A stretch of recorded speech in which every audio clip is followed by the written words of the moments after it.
Welcome to my channel. Today we will be talking about the types of accounts offered by BMO Bank. BMO offers a wide range of accounts to meet different financial needs, from everyday banking to long-term investing. For your daily spending, they have various checking accounts, each with different features and fee structures. For example, some accounts offer unlimited transactions, while others are designed for specific groups like students or newcomers to Canada. When it comes to saving, BMO provides several options, including standard savings accounts and high-interest savings accounts like the Savings Amplifier account, which helps you earn more on your money. They also offer specialized savings accounts for saving in US dollars.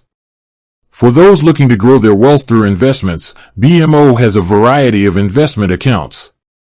These include registered accounts like TFSAs and RRSPs, which offer tax advantages for retirement or other savings goals, as well as non-registered accounts. They also have different platforms for self-directed investing or for those who prefer professional management. In addition to these, BMO also offers a selection of credit cards with different rewards programs, such as cash back, travel points, or air miles. With that being said, thank you for watching.